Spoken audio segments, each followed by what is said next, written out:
Joe Rogan has clashed with Bernie Sanders on his #1 podcast. Rogan reminded Sanders of some hard truths after the senator slammed Elon Musk for donating $270 million in the 2024 election, to which Rogan quickly clapped back, saying the Harris campaign raised $1.5 billion in the course of a few months. The result of that decision, let's take us to where we are today, is that Elon Musk, and I know Elon was on your show, and he's here in Austin, huh? Yeah.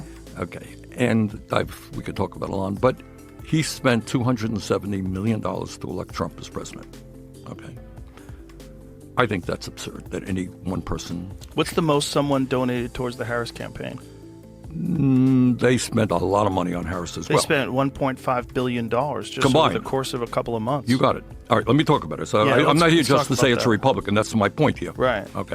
Online commentators applauded Rogan on the SmackDown, with this person saying, Bernie Sanders never had a problem until it was a right-wing billionaire beating the Democrats at their own game.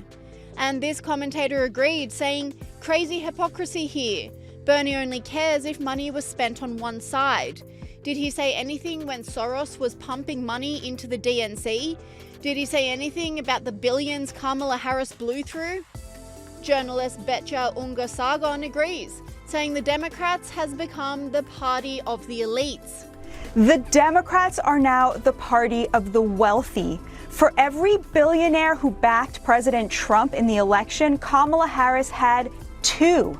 75% of donations that came from hedge fund managers went to Democrats. 75% of Silicon Valley donations went to Democrats. 65% of Americans making over $500,000 a year now are Democrats. Wow. Meanwhile, President Trump absolutely crushed with Americans making under $100,000 a year. He has single-handedly taken the GOP and made it the party of the glorious, multiracial American working class, the hardest working Americans.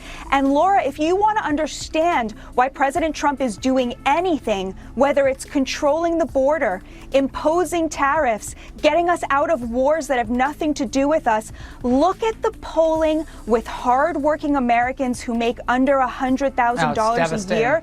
These are the things that absolutely crush with them, whether they're on the left or on the right. This is a unity president with a unity agenda, and that, Laura, is why the Democrats hate him, because they have absolutely nothing with which to fight him. And not only did Joe Rogan school Bernie Sanders on election donations, but the pair also got into a bust-up over climate change. So look at the far end of that graph, and you see we're in a cooling period. Well, I'm not sure. No, I didn't read that article, but Yeah. The scientists who are out there, I think... I know, but there's a lot of money involved in that too, Bernie. That's part of the problem. There's a lot of money involved in this whole climate change emergency issue, and there's a lot of control. Online commentators also cited the Washington Post article mentioned by Rogan, with this commentator saying, I am skeptical of anthropogenic climate change, but the WAPO article is the most possible argument. This article shows 450 million years where temperatures rise and fall over long periods of time.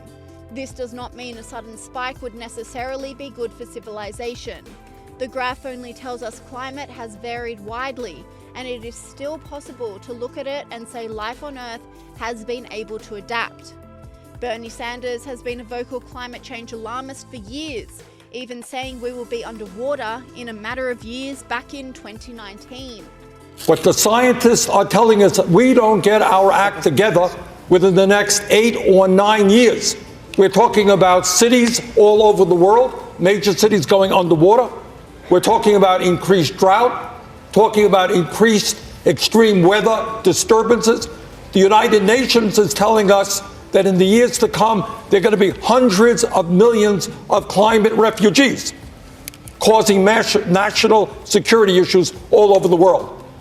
This online commentator was in hysterics over the statement, saying Bernie's still crying about underwater cities in 2019 like it's not 2025 and we're all fine. Guess I'll buy a snorkel just to troll his socialist tears.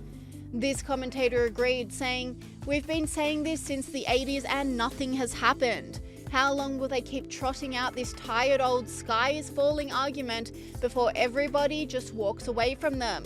Talk about conspiracy theories.